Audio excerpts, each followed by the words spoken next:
and teacher. Myself Shri. I am studying in 3rd standard. Today I am telling you about viscosity. Viscosity is liquid resistance to flowing. Viscosity depends on size and shape of particles that makes the liquid, and as well as attraction between particles.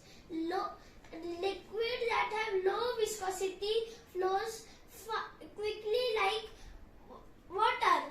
Liquid that have high viscosity flow like honey. Now I will show you one experiment, and the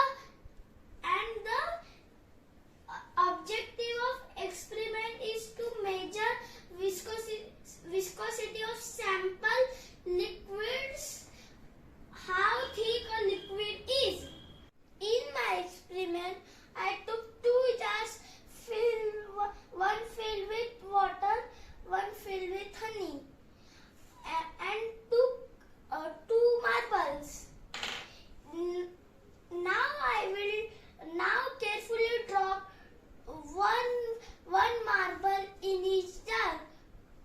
Drop 1 marble at a time. Now I am putting 1 marble into water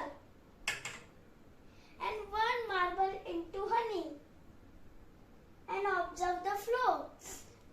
As we observe, the marble took longer time to sink in jar of honey because honey's viscosity